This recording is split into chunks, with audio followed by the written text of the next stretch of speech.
اعوذ باللہ من الشیطان اللعین الرجیم بسم اللہ الرحمن الرحیم الحمد للہ رب العالمین والصلاة والسلام والتحیۃ والاکرام علی اشرف الانبیاء والمرسلین وعلی آلہ الطیبین الطاہرین المعصومین ولعنة الله على أعدائهم أجمعين أما بعد فقد قال الله تبارك وتعالى نتلو عليك من نبأ موسى وفرعون بالحق لقوم يؤمنون صلوات اللهم صل على محمد وآل محمد وعجل فرجهم۔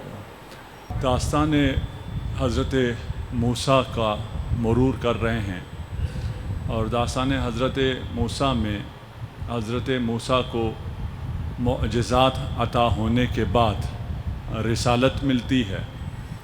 رسالت ملنے پر حضرت موسیٰ خدا سے دعا کرتے ہیں۔ ان دعاؤں میں سے ایک دعا یہ ہے کہ میرے بھائی ہارون کو میرا وزیر اور میرا شریک قرار دے، وَأَشْرِكْهُ فِي أَمْرِي۔ یہ کام مشکل کام ہے، اس کام کو میرے لیے آسان کر دے، اور میرے لیے اس کام میں میرے اپنے اہل میں سے وزیر اور خلیفہ میرا بھائی ہارون قرار دے۔ اس آیت سے ہم نے حدیث منزلت آپ کے خدمت میں پیش کی، یا علی انت منی بمنزلتی ہارون من موسیٰ، کہ آپ کی منزلت وہی ہے جو ہارون کو موسیٰ سے حاصل تھی۔ ہارون کی 5 خصوصیات تھیں، جو خصوصیات ہارون کو حاصل تھیں: اخوت، شراکت، خلافت، نبوت۔ کیا رہ گیا؟ جی ایک رہ گیا، چلیں دوبارہ گن لیتے ہیں۔ اخوت، شراکت، خلافت، 3 ہو گئی، وزارت، ایک اور رہ گیا، نبوت۔ احسن تو ٹھیک۔ بس یہ 5 چیزیں، 5 مقام حضرت ہارون کو قرآن بتا رہا ہے کہ حضرت ہارون کے پاس یہ 5 مقامات تھے، اور پھر رسول خدا تواتر سے ارشاد فرما رہے ہیں کہ اے علی، آپ کی مثال ہارون کی ہے۔ وہ نسبت جو ہارون اور موسیٰ کو تھی، وہی نسبت آپ کو مجھ سے ہے، الا انہ لا نبی بعدی۔ ان 5 میں سے ایک نبوت کو استثناء کر لیں، باقی 4 چیزیں علی ابن ابی طالب کے لیے ثابت ہو گئی۔ اور اگر ہم ان روایات کو، جو ہم نے کل بھی کچھ پڑھی تھی اور آج بھی کچھ روایت پڑھیں گے، ان میں غور کریں، تدبر کریں، اور فقہ الحدیث کو، درایت الحدیث سے اگر کام لیں، تو یہ احادیث 4 چیزیں ثابت نہیں کرتی ہیں۔ یہ احادیث 4 سے بہت زیادہ چیزوں کو علی ابن ابی طالب کے لیے ثابت کرتی ہیں، اس لیے کہ موسیٰ اور محمد میں جتنا فرق ہے، موسیٰ کیا کہوں، تمام انبیاء آدم سے لے کر خاتم تک جتنے بھی انبیاء آئے ہیں، وہ سب حیث مقدمی رکھتے ہیں۔ وہ صرف اس لیے آئے تھے کہ منصب خاتم کو برگزار کر سکیں۔ ذی المقدمہ خاتم ہے، رسالت مآب ہیں۔ یہ تمام انبیاء حیث ذی المقدمی رکھتے ہیں۔ ان کا آنے کا ایک ہی فلسفہ ہے کہ انسانیت اس قابل ہو جائے کہ اسے محمد عربی عطا ہو سکے، اور وہ رسالت اور وہ معجزہ، وہ قرآن، وہ شریعت جو حضرت کو عطا ہوا اس شریعت کو بچانا، چلانا، تبلیغ کرنا، پہنچانا، نافذ کرنا اور اس دنیا میں قائم کرنا علی اور اولاد علی کے ذمہ ہے۔ یہ منزلت عجیب منزلت ہے۔ ہم تو پھر صرف اس حد تک کہ سمجھ جائیں مقام امیر المؤمنین کو، اس لیے یہ مقایسہ کر رہے ہیں، وَإِلَّا کوئی مقایسہ بھی نہیں ہے۔ آج میں کتاب لانا بھول گیا، میں نے اس کتاب کے سارے نشان بھی لگائے ہوئے تھے اور سب آپ کو تعارف بھی کرانا تھا، علی امام، لیکن میں لے کے نہیں آیا، اور ابھی گھر پہ بھی کوئی نہیں ہوگا، کل انشاءاللہ آپ کو پھر اس کا تعارف کراتا ہوں۔ آئیے احادیث پڑھتے ہیں۔ فَأَبْشِرْ يَا عَلِي فَإِنَّ حَيَاتَكَ وَمَوْتِكَ مَعِي۔ رسالت مآب ارشاد فرما رہے ہیں، اے علی تو میرا جز ہے، تو میرا شریک ہے، تو میرا حصہ ہے، تو میرا بھائی ہے، تو میرا لحم ہے، تو میرا دم ہے، اور تو موت میں اور حیات میں دونوں میں میرا شریک ہے۔ یا علی ان حیاتک و موتک معی، انت اخی و انت وسیعی و انت صفیی و انت وارثی و وزیری والمؤدى عنی و انت تقضی دینی۔ ہم نے عرض کیا تھا کہ ہارون کے لیے 4 چیزیں ہیں، ابھی کتنی چیزیں ہو گئی؟ تیری زندگی میری زندگی ایک ہے، تیری موت میری موت ایک ہے، ایک ہی چیز پہ تیری بھی زندگی ہے، میری بھی زندگی ہے۔ غار سور سے نکلتے ہوئے حضرت ابو بکر ارشاد فرماتے ہیں کہ غار سے ہم نکلے اس حالت میں، تو نکلتے ساتھ ہی رسالت مآب نے فرمایا، اے ابو بکر سن، کفی و کف علی فی العدل سواء، میرا ہاتھ اور علی کا ہاتھ قیام عادل کے لیے برابر ہے، ہم شریک ہیں اس۔ یہ کون سا وقت تھا فضیلت علی بیان کرنے کا جب سننے والا ایک آدمی سے زیادہ نہیں ہے، اور وہ کیا فضیلت بیان کی ہے، میرا ہاتھ اور علی کا ہاتھ ایک ہے، کس میں؟ قیام عادل میں۔ انبیاء کا کام کیا ہے؟ انبیاء کا کام قیام عادل ہے۔ کار رسالت میں اور علی برابر ہیں، یہاں بھی موت اور حیات ایک ہے، انت اخی انت وسیعی، دو انت صفیی انت وزیری ووارثی والمؤدی عن وانت تقضی دینی، تو میرا قرض ادا کرے گا، وانت تبرئ ذمتی، تو میرا ذمہ بری کرے گا، وتؤدی امانتی، اور میری امانات کو واپس کرنے والا تو ہے۔ تمام ہجرتیں جو صدر اسلام میں ہوئی، ویسی بھی جو بھی ہجرت ہوتی ہے وہ رات کی تاریکی میں ہوتی ہے، چھپ کے ہوتی ہے۔ ہجرت تبھی ہوتی ہے خوف کی وجہ سے، کوئی وطن چھوڑا جاتا ہے، کوئی دن کے روشنی میں تو وطن نہیں چھوڑتا۔ رسالت مآب نے مکہ چھوڑا، اگلے دن علی اعلان کرتے ہیں کہ 3 دن بعد میں اپنے بھائی سے ملنے مدینہ جا رہا ہوں۔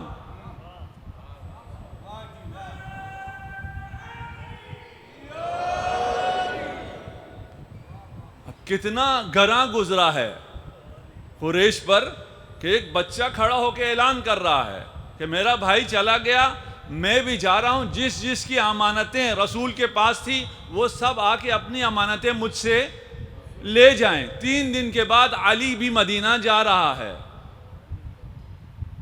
جب علی نکلے مدینہ جانے کے لیے، انہوں نے کفار نے ساری تیاری کی ہوئی تھی، اس کو تو ہم نہیں جانے دیں گے، آئے پورا لشکر لے کے آئے اور پہلوان آگے آئے کہ یا علی واپس چلا جا مدینہ، وَإِلَّا تیرا سر محمد کو ہدیہ بھیج دیں گے۔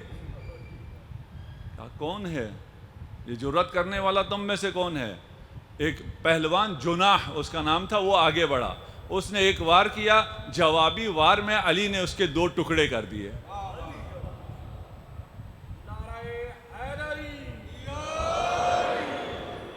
اور پھر آرام سے دن کی روشنی میں چلتے ہوئے مدینہ چلے گئے، پھر کسی کا تعاقب کرنے کی بھی کسی میں کوئی ہمت نہیں ہوئی۔ وَتُؤَدِّي أَمَانَتِي وَتُقَاتِلُ عَلَى سُنَّتِي النَّاكِسِينَ مِنْ أُمَّتِي وَالْقَاسِطِينَ وَالْمَارِقِينَ أَنْتَ مِنِّي بِمَنْزِلَةِ هَارُونَ مِنْ مُوسَىٰ۔ صلوات پڑھ دیجئے محمد و آل محمد۔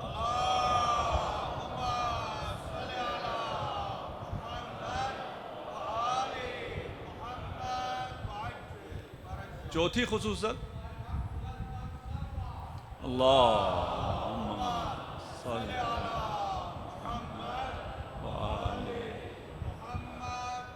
چوتھی خصوصیت شراکت کی تھی. کل بھی میں نے اس پہ تھوڑا سا بیان کیا تھا. اور وَأَشْرِكْهُ فِي أَمْرِي موسیٰ نے ہارون کے لیے کہا تھا. رسالت میں آپ کیا ارشاد فرمائے؟ لحمہ لحمی دمہ دمی وہو عیبۃ العلم الذی انتجبہ اللہ من هذه الامہ واصطفاہ وہداہ وتولاہ وخلقنی وإیاہ، مجھے اور علی کو خلق کیا، وفضلنی بالرسالہ وفضلہ بالتبلیغ عنی، وجعلنی مدینۃ العلم وجعلہ خازن العلم، مجھے مدینۃ العلم بنایا، علی کو خازن علم بنایا. وَأَمَرَ النَّاسَ جَمِيعًا بِالطَّاعَةِ، تمام لوگوں کو اطاعت علی ابن ابی طالب کا حکم دیا گیا. وَأَنَّهُ عَزَّ وَجَلَّ يَقُولُ، اب علی کی منزلت بالکل الگ منزلت آ گئی ہے. ابھی تک رسول اپنی نسبت کہہ رہے تھے، اب خدا کی زبانی سنیے گا.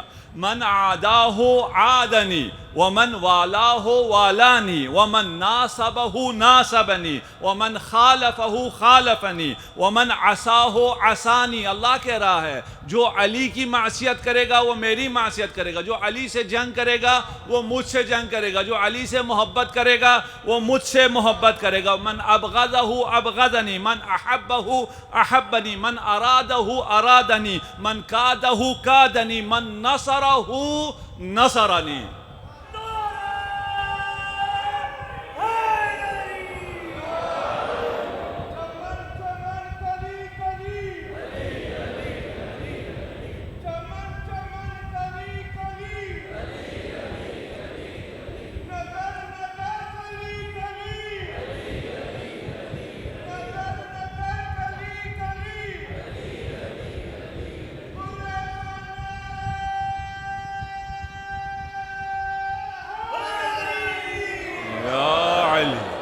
احسنت.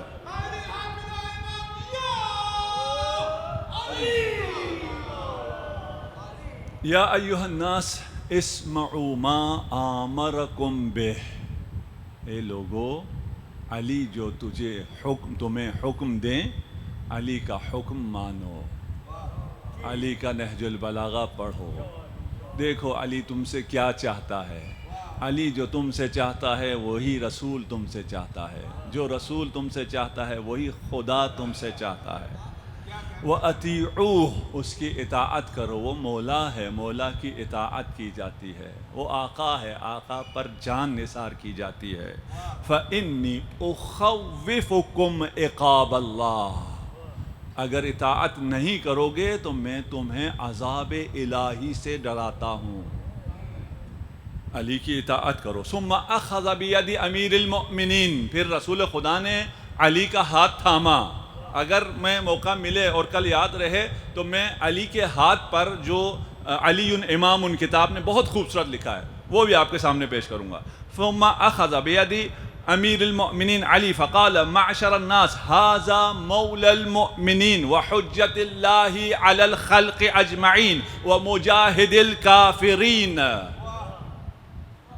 اللہم انی قد بلغت، اب لوگوں کو بتا دیا سب کچھ، لوگوں کو بتایا، آپ کو بھی معلوم ہو گیا. اب رسول خدا اللہ کی طرف متوجہ ہو رہے ہیں. یہ عظمت علی دیکھیے. یہ سب بیان کرنے کے بعد، اور میں نے مختصر بیان کیا، میں نے پورا خطبہ بیان نہیں کیا ہے، میں نے اس میں سے کچھ حصہ بیان کیا. اللہم انی قد بلغت، اے اللہ میں نے اپنا رسالت پہنچا دیا. وہم عبادک، یہ تیرے بندے ہیں. وَأَنْتَ قَادِرْ عَلَىٰ إِصْلَاحِهِمْ، تو ان کی اصلاح کر سکتا ہے. یا ارحم الراحمین استغفر اللہ لی وَلَكُمْ. ثم نزل عن المنبر، پھر رسول خدا ممبر سے نیچے تشریف لائے. رسول ممبر سے نیچے آتے ہیں، جبرائیل عرش سے نیچے آتا ہے. یا محمد ان اللہ عز وجل یقرئک السلام، تو نے علی کی ایسی فضیلت پڑھی کہ اس فضیلت پر خدا تجھے سلام کہتا ہے.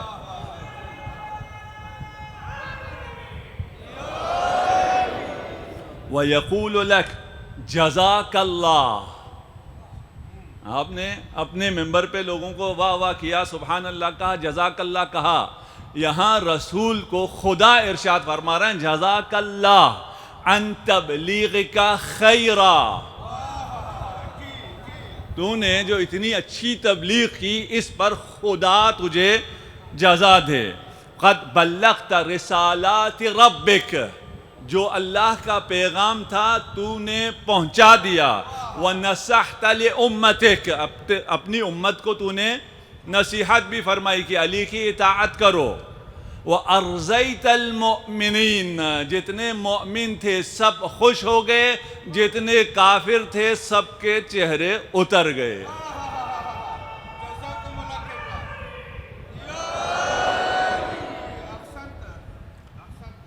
حدیث منزلت. اور اس حدیث منزلت کو جیسے ہم نے کل آپ سے وعدہ بھی کیا تھا کہ صرف یہ نہیں کہ ہم اپنا بیان پیش کریں گے اور پھر باقیوں کا بیان پیش نہیں کریں گے.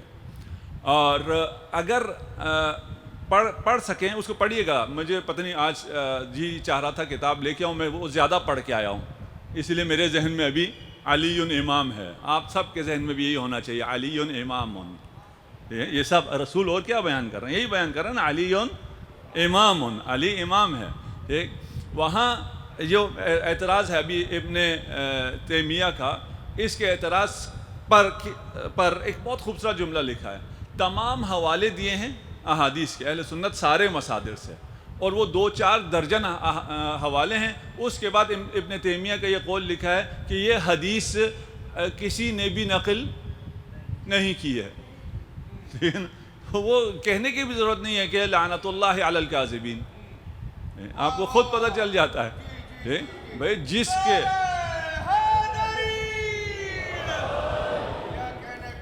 یہاں بھی ابن تیمیہ حرانی نون کے ساتھ، ٹھیک ہے نا، یہ نون لیک میں رکھیں اس کو. ہاں جب میم آ جائے پھر بے شک آپ جو مرضی تلفظ کریں. صلوات پڑھ دیجئے محمد و آل محمد.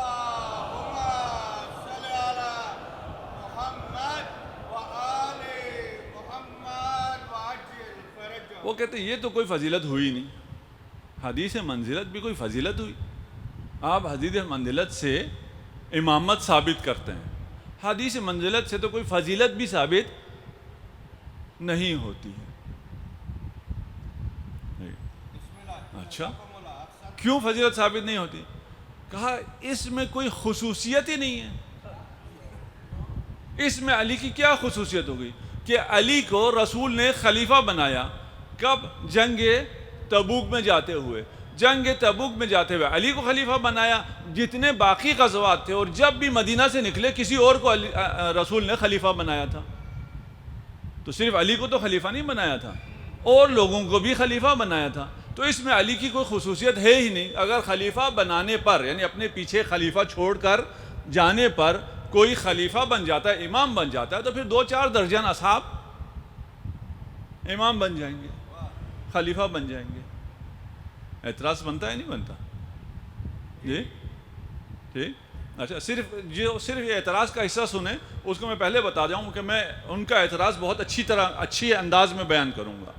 یہ ہماری تربیت ایسی ہے، ہم دوسروں کا بیان ناقص بیان نہیں کرتے، پھر اس کو رد کرنے میں مزہ نہیں آتا. اس کو بہت اچھا بیان کرتے ہیں تاکہ اس کو رد کرنے میں بھی مزہ آئے، ٹھیک ہے نا.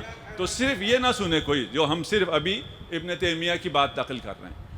ابن تیمیہ یہ کہتا ہے کہ بھائی بہت سے لوگوں کو خلیفہ بنایا، ان میں سے ایک علی ہے، تو اس میں کوئی خاص بات ہوئی ہی نہیں. ایک دوسرا، اگر آپ کہیں چلیں بھائی بہت سے لوگوں کو بنایا تھا، یہ بہت بہتر جگہ پہ بنایا تھا. جنگ تبوک بہت عظیم جنگ تھی، اور جتنی آیات جنگ تبوک، غزوہ تبوک کے لیے قرآن میں ہے، اتنی آیات کسی بھی غزوے کے لیے نہیں ہے. اتنی بڑی جنگ پہ جب جا رہے تھے اس وقت علی کو خلیفہ بنا کر گئے ہیں، علی کو مدینہ چھوڑ کر گئے ہیں، یہ تو خصوصیت ہوئی. اگر ہم یہ کہیں، اس کے جواب میں وہ کہتے ہیں نہیں یہ بھی کوئی خصوصیت نہیں ہے، اس لیے کہ یہ واحد جنگ تھی جس میں کوئی مرد مدینہ میں باقی نہیں تھا. علی کو بچوں اور عورتوں پہ چھوڑ گئے تھے. ایک تو خلیفہ بہت کو بنایا ہے، اس میں سے بھی جو سب سے گیا گزرا خلیفہ بنا ہے وہ جنگ تبوک میں بنا ہے. اس میں کہاں ہے فضیلت؟ بات پہنچ گئی انشاءاللہ؟ جی ٹھیک ہو گیا. اچھا اب آئیں ہم واپس ابن تیمیہ کے ساتھ. اس نے کیا کہا؟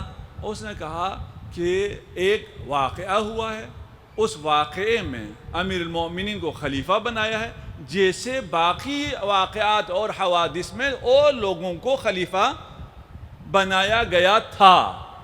ٹھیک، ہمارا استدلال حادثے سے ہے یا نص رسول سے ہے؟ ٹھیک ہے، ہماری دلیل حادثہ نہیں ہے کہ رسول جاتے ہوئے خلیفہ بنا گئے ہیں اس لیے علی امام ہے. ہم نے یہ کہا ہے؟ ہم نے یہ نہیں کہا. ہم نے حادثہ پیش نہیں کیا. یہ آپ لوگ کرتے ہیں. آپ کے پاس نص نہیں ہے تو آپ کہتے ہیں فلان جگہ پر جاتے ہوئے یا فلان مقام پر رسول نے فلان سے کہا نماز پڑھاؤ، یہ دلیل ہے کہ وہ رسول کا جانشین ہے. یہ آپ لوگ یہ کام کرتے ہیں، ٹھیک ہے نا؟ ہم یہ کام نہیں کرتے. ہم نے یہ تو نہیں کہا کہ کیونکہ رسول نے ایک ایسا فعل انجام دیا اس لیے رسول یہ علی کیا ہے؟ خلیفہ ہے. ہمارا استدلال حادثے سے نہیں ہے، ہمارا استدلال اس واقعے سے نہیں ہے، ہمارا استدلال قول رسول خدا سے ہے. ہم استدلال نص سے کرتے ہیں جس میں رسول خدا نے فرمایا انت منی بمنزلتی ہارون من موسیٰ الا انہ لا نبی بعدی. کسی اور صحابی کے لیے کہا ہے؟ کسی اور صحابی کے لیے نہیں کہا ہے. اگر آپ دکھا دیں کہ کسی اور صحابی کے لیے یہ کہا ہو کہ میری طبیعت آج ٹھیک نہیں ہے تم نماز پڑھا دو، نہیں، آپ دعویٰ کرتے ہیں کہ ایسا ہوا ہے جو کہ ثابت نہیں ہے. ایسا ہوا ہے یہ ثابت ہی نہیں ہے. اور اگر ہوا بھی ہے تو ایک کے لیے نہیں ہوا ہے، بہت سو کے لیے ہوا ہے. بہت سو کے لیے ایسا ہوا ہے کہ رسول خدا کے ہوتے ہوئے رسول خدا نے لیڈ نہیں کیا. وہ مسجد میں ہوں اور رسول خدا لیڈ نہ کریں، یہ ممکن نہیں ہے. مسجد میں ہوں رسول خدا اور رسول خدا لیڈ نہ کریں، کوئی اور نماز کو لیڈ کرے، یہ ممکن نہیں ہے. ٹھیک، ہمارے ہاں بھی جو سب سے زیادہ بہتر انسان ہوتا ہے، ابھی آغا شریفی یہاں موجود ہیں، یہ نماز لیڈ کرتے ہیں. ان کے ہوتے ہوئے میں بھی لیڈ نہیں کرتا ہوں، یہ نا، اس لیے سے فضل کا آدمی ہو تو میں نماز کو لیڈ نہیں کروں گا. رسول کے ہوتے ہوئے کوئی اور نماز لیڈ کرے یہ ممکن ہی نہیں ہے. چلے آپ کہیں اگر کبھی کچھ ایسا ہو بھی گیا تھا تو اس میں کوئی دلیل نہیں ہے. دیکھیے خیانت کہاں ہے. ہم استدلال کرتے ہیں نص سے، اس نے شفٹ کیا استدلال کو نص سے لے جا کے کدھر حادثے پہ لے گیا کہ ایک واقعہ سے امام ثابت نہیں ہوتا. ہم واقعے سے امام ثابت نہیں کر رہے، ہم نص سے رسول سے امامت کو ثابت کر رہے ہیں. ٹھیک، دوسرا اعتراض کیا تھا اگر یاد ہے تو؟ ہاں ٹھیک ہے نا. یہ خلافت بھی جو ہوئی تھی یہ بھی بہت کمزور سی خلافت تھی، اس لیے کہ مدینہ میں تو کوئی تھا ہی نہیں. بچوں اور عورتوں پر علی کو خلیفہ بنا کر گئے، اس میں کیا فضیلت ہوئی؟ ٹھیک، جیسے میں نے عرض کیا غزوہ تبوک سب سے اہم غزوہ ہے، اور پڑھیے گا، اس کو سرچ کر لیں آپ کے سامنے آ جائے گا. اور جو ہمارے مصادر ہیں ان سے پڑھیں، باقیوں سے بھی پڑھیں، دونوں کو پڑھیں گے سب چیزیں آپ کے سامنے آ جائیں گی. وہاں پر ایک سازش چلی غزوہ تبوک میں، نصارہ کی طرف سے، منافقین کی طرف سے اور کفار مکہ کی طرف سے، کہ اس جنگ میں رسول خدا کو لے کے جایا جائے گا، اور جب رسول خدا اصحاب کے ساتھ اس جنگ میں چلے جائیں گے وہاں سے نصارہ حملہ کریں گے، یہاں سے بغاوت ہوگی مدینہ کے اندر سے منافقین کے ذریعے. ٹھیک، اس پلان کو رسول خدا کو تو پتہ ہے، مکروا مکر اللہ، اس پلان کو رسول خدا کو معلوم تھا. رسول خدا نے کسی اور صحابی کو، کمزور صحابی کو خلیفہ بنایا، علی کو لے کر چلے، راستے سے علی کو واپس بھیج دیا. علی جب واپس مدینے میں آئے تو یہ ساری سازش خود بخود ناکام ہو گئی. علی وہ ہے جو جنگ میں جائے کفار ناکام ہوتے ہیں، جو بستر پر سوئے کفار ناکام ہوتے ہیں، مدینہ میں رہے کفار ناکام ہوتے ہیں. یہ شیشہ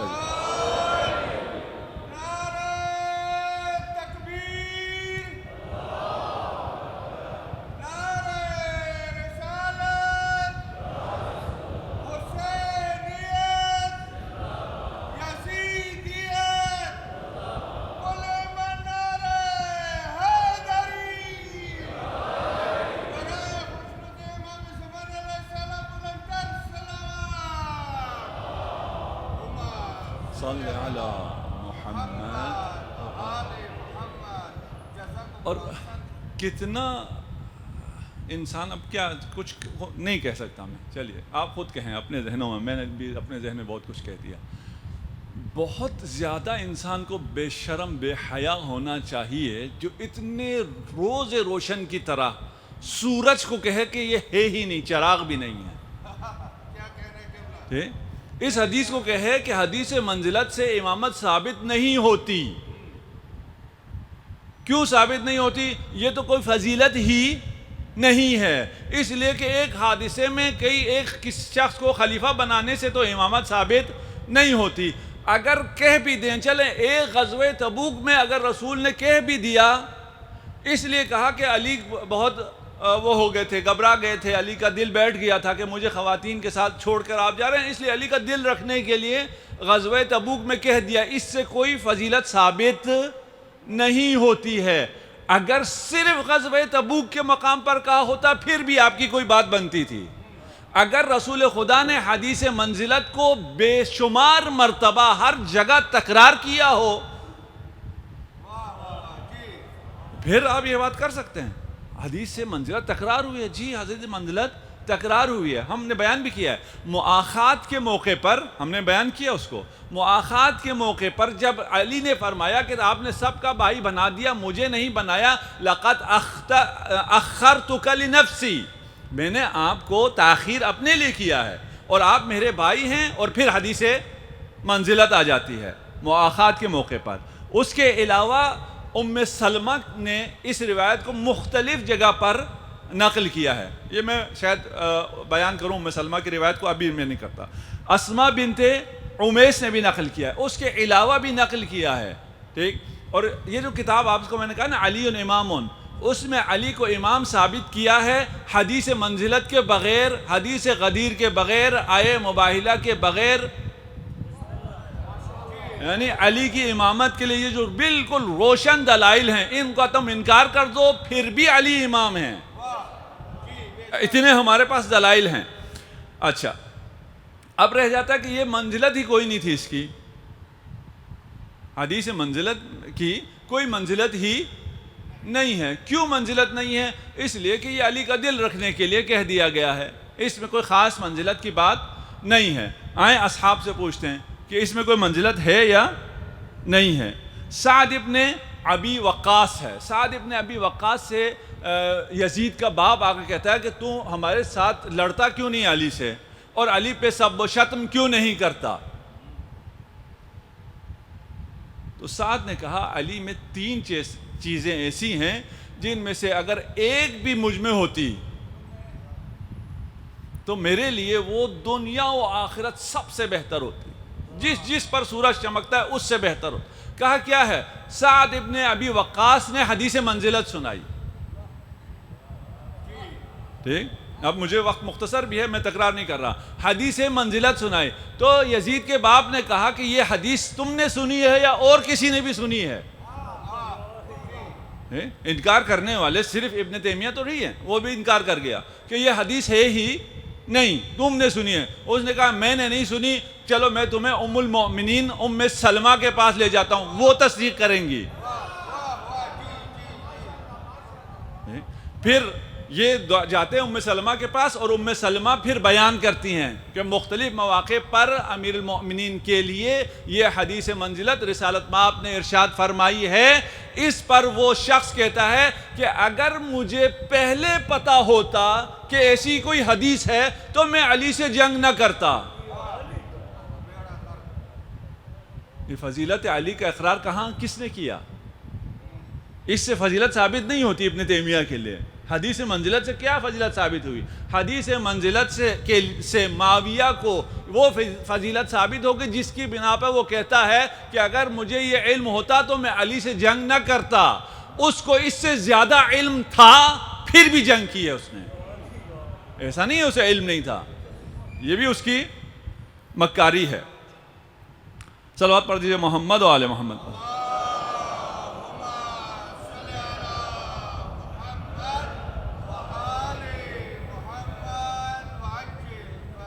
معاویہ کا باپ تو مان گیا حدیث منزلت کو, اس کی منزلت بھی مان گیا. باقی اصحاب بھی. ابی طفیل صحابی رسول ہیں اور بہت زیادہ لمبی عمر انہوں نے پائی تھی. وہ کہتے ہیں خطب الحسن ابن علی ابن ابی طالب فحمد اللہ واسنا علیہ وذکر امیر المؤمنین علی رضی اللہ خاتم الاوصیاء ووصی خاتم الانبیاء وامین الصدیقین والشہداء ثم قال ایہا الناس لقد فارقکم رجل ما سبقہ الاولون ولا يدرکہ الآخرون لقد كان رسول الله صلى الله عليه وآله وسلم يعطيه الراية فيقاتل جبرائيل عن يمينه وميكائيل عن يساره فما يرجع حتى يفتح الله عليه.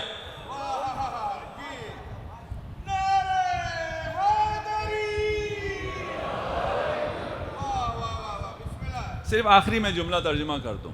ٹھیک. باقی یہ احادیث ساری آپ کو ترجمے سمیت انشاءاللہ مل جائیں گی. اگر آپ رجسٹریشن کرائیں تو انشاءاللہ یہ سارا جتنا عشرہ ہے یہ آپ کو سارا لکھا ہوا حوالوں سمیت ترجمے سمیت آپ تک انشاءاللہ پہنچ جائے گا. صلوات پڑھ دیجیے محمد و آل محمد.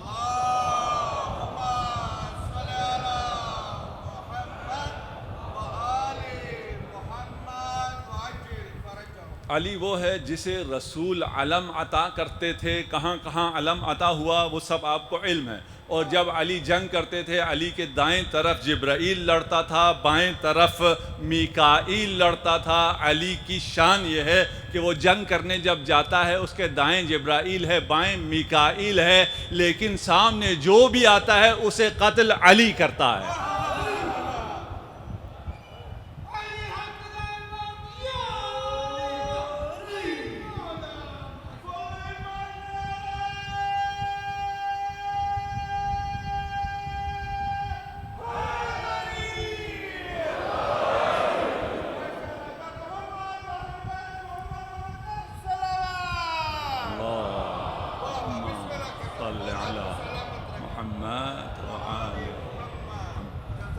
جس جنگ میں جتنے بھی لوگ مرے ہیں, کفار جتنے بھی مرے ہیں, ان کی آپ گنتی کریں وہ سارے کے سارے علی ابن ابی طالب نے مارے ہیں. یعنی جبرائیل اور میکائیل کو بھی فرصت نہیں ملتی تھی وہ کسی عدو اللہ تک پہنچیں, اس سے پہلے علی اس کا کام تمام کر دیتے تھے. انت منی بمنزلت ہارون من موسیٰ, بار بار ارشاد فرمایا ہے.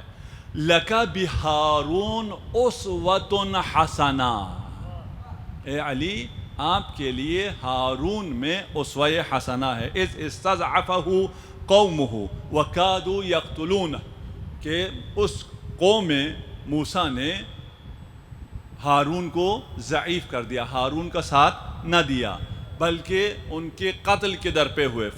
فاصبر لظلم قریش, اے علی قریش کے ظلم پر صبر کرنا. لوگ کہتے ہیں علی نے کیوں خلافت چھین نہیں لی؟ علی کو رسول نے وصیت کی تھی فاصبر لظلم قریش ایاک وتظاہرہم علیک فإنک بمنزلت ہارون من موسیٰ ومن تبعہ وہم بمنزلت العجل ومن تبعہ. اس کا ترجمہ میں نہیں کرتا, سمجھ لیں اس کو. ان موسیٰ امر ہارون, موسیٰ نے ہارون کو جب خلیفہ بنایا تو حکم دیا کہ اگر یہ قوم, میری قوم تمہارا ساتھ نہ دیں اور گمراہ ہو جائیں, اگر تمہیں ناصر ملیں تو ان کو صحیح کرو, ان کے خلاف جہاد کرو. اگر تمہیں ساتھ دینے والے نہ ملیں تو پھر ان کو اپنے حال پر چھوڑ دو. رسالت مآب ارشاد فرما رہے ہیں موسیٰ نے ہارون سے یہ کہا تھا, اے علی میں تجھ سے یہ کہتا ہوں تو قریش کا ظلم برداشت کر.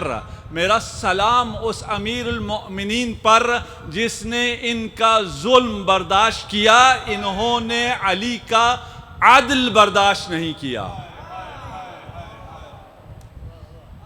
یہ ظلم کے خلاف علی خاموش رہے, صبر کرتے رہے, کیونکہ حکم تھا خدا کا, حکم تھا رسول خدا کا. لیکن جب علی نے عدل قائم کیا تو ام المؤمنین بھی گھر نہ بیٹھی, سب نکل آئے, طرح طرح کی اذیتیں دی. اور اس کے بعد جب یہ آزاد شدہ غلاموں کو حکومت ملی تو پھر اجماع ہو گیا, عالم اسلام میں سکوت ہو گیا. کتنا بڑا ظلم ہے اور کتنا بڑا صبر ہے. اے علی تیرے صبر کو سلام، تو بھی صابر ہے، تیرے بیٹے بھی صابر ہیں. اے علی تو نے اپنے نہج البلاغہ میں یتیموں کے بارے میں ہمیں بہت کچھ کہا ہے. ہم سے کہا امیر المومنین نے، خبردار تمہارے ہوتے ہوئے یتیموں کے چہرے بھوک سے بگڑ نہ جائیں. ایتام کا خیال رکھنا. اور اتنا یتیموں کا خیال رکھتے تھے کہ جب حکیم نے کہا کہ علی کو دودھ چاہیے تو کوفہ کے سارے ایتام کاسے شیر لیے علی کے گھر کے باہر حاضر ہو گئے. لیکن اس امت نے علی کے یتیموں کے ساتھ اچھا نہیں کیا. آج میں نے حسین کے یتیم بتیجے کے مصائب پڑھنے ہیں. خدا آپ کو سننے کی طاقت دے، خدا آپ کو اس گریے کا اجر دے. حسین کے دادا نے بھی ایک یتیم پالا تھا اور ایک یتیم حسین نے بھی پالا. حسین کے دادا نے جس بتیجے کو پالا وہ جوان ہوا، اس کی شادی ہوئی، اس کو رسالت ملی، اس کی اولاد ہوئی. لیکن جس بتیجے کو حسین نے پالا تھا وہ بار بار آ کر موت کی اجازت لے رہا ہے. جب امام حسن مجتبیٰ کو زہر دغا دیا گیا اور جگر کے ٹکڑے کٹ کٹ کر تشت میں آ رہے تھے اور امام حسین نے گریہ شروع کیا تو امام حسن مجتبیٰ نے فرمایا کہ آپ کیوں گریہ کرتے ہیں؟ لا یوم کا یومک یا ابا عبداللہ، آپ کے دن کی طرح کا کوئی دن نہیں ہوگا. میرے کنارے تو آپ موجود ہیں، میں اپنے گھر میں ہوں. پھر فرمایا اس تشت کو ہٹا لو، میری بہن زینب کو بلاؤ. زینب برداشت نہ کر سکے گی کہ حسن کے جگر کے ٹکڑے کٹ کٹ کر تشت میں آ رہے ہیں. جب زینب آئی، قاسم کو بلایا اور ننھے سے قاسم کو، 2-3 سالہ قاسم کو بلا کر قاسم کے ہاتھ پر ایک تعویذ باندھی. عزادارو، تعویذ حیات کے لیے ہوتی ہے، امام قاسم کے ہاتھوں موت کی تعویذ باندھ رہے ہیں. یہ قاسم کربلا میں آئے، کربلا میں شب عاشور دستاویز شہادت سنائی گئی، ایک ایک شہید کا نام سنایا گیا. جب چچا خاموش ہوا تو بتیجا بول پڑا، چچا میرا نام شہیدوں میں کیوں نہیں ہے؟ میرا نام کیوں شہیدوں میں نہیں ہے؟ غم زانو یہ غم بغل کیا، بیٹھ کر گریہ شروع کیا. ہاتھ جب تعویذ پر آیا، تعویذ کھول کر دیکھا تو خط تھا بھیا حسین کے نام، اور حسین کربلا میں تیری نصرت کو نہ پہنچ پاؤں گا، میرا قاسم، میرے قاسم کی قربانی کو قبول کر لینا. خوشی خوشی اس تعویذ کو لے کر امام کی خدمت میں حاضر ہوئے.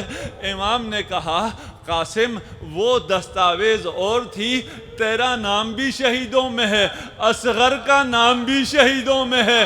ایک دفعہ قاسم کو جلال آیا اور پوچھا هل یصلون الی الخیام، کیا اعداء خیام میں آ جائیں گے؟ اب مولا کیا بتاتے؟ مولا نے کہا نہیں، میں علی اصغر کو لے کر اعداء کی طرف جاؤں گا. کاش شب عاشور قاسم ہوتے جب یہ لعین حملہ کریں گے اور بیویاں ایک خیمے سے دوسرے خیمے سے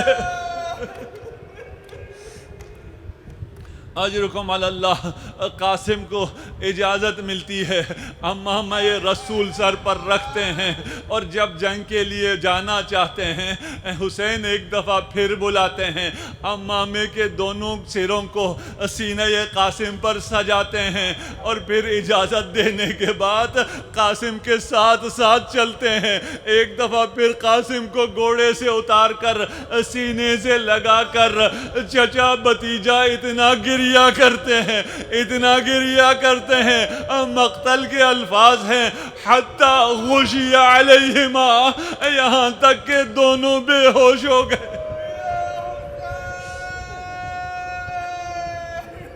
اجرکم علی اللہ، خدا آپ کو کسی غم میں نہ رلائے، بس یہ رونے کے ایام ہیں، خدا آپ کا گریہ قبول کرے، رونے میں تکلف نہ کیجئے گا، بس میں نے آپ کی زحمت تمام کر دی۔ قاسم جس شان سے گئے، شجاعت حسنی کا مظاہرہ کیا، کم سن بچہ تھا، اور اعداء وہی حملہ کیا جس طرح حمزہ پر حملہ کیا تھا، چھپ کر ایسا وار کیا کہ پسلی قاسم میں نیزہ پیوست ہوا، اپنی دادی کا پہلو یاد آ گیا، قاسم زمین کربلا پر آئے، اپنے مولا کو پکارا، اے چچا قاسم کی مدد کو آئیے۔ اب جب حسین عقاب کی مانند لاش قاسم پر پہنچے، اشقیاء فوج اشقیاء گھبرا گئی، ادھر کی فوج ادھر ہوئی، ادھر کی فوج ادھر ہوئی، اور قاسم نے ایک مصیبت ایسی ہے جس میں قاسم نے حسین کا ساتھ دیا ہے، جس میں قاسم نے حسین کا ساتھ دیا ہے۔ ابھی عرض نہ کر سکوں گا، قاسم کو اٹھایا، کہتے ہیں ایک چھوٹا بچہ جو نوجوان تھا، اس کو جب حسین نے سینے سے لگایا تو دونوں پاؤں زمین کربلا پر خط کھینچ رہے تھے۔ قاسم کو ایک طرف لٹایا، اصغر اکبر کو ایک طرف لٹایا، درمیان میں حسین مظلوم ہے، دونوں بیٹوں کو شاباش دے رہے ہیں۔ ایک مصیبت ایسی ہے جس میں قاسم نے حسین کا ساتھ دیا ہے، ایک مصیبت ایسی ہے جس نے قاسم نے زہرا کا ساتھ دیا ہے۔ جب قاسم پر وار ہوا، قاسم گھوڑے پر سنبھل نہ سکے، اپنے منہ کے بل زمین کربلا پر گرے۔ یہ پہلا شخص نہیں اہل بیت کا، پہلے مدینہ میں بھی جب آگ لے کر آئے، دروازہ جلنا شروع ہوا، بی بی کہتی ہیں جب دروازے پر لات لگی، فسقط تو بے وجہ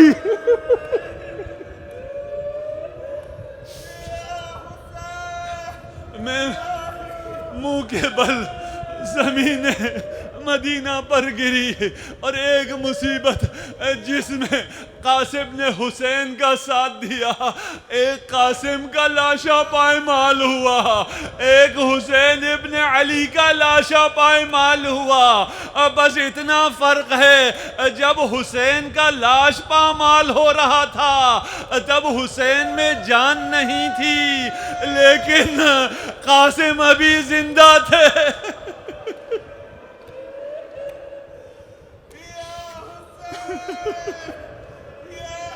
سيعلم الذين ظلموا أي منقلب ينقلبون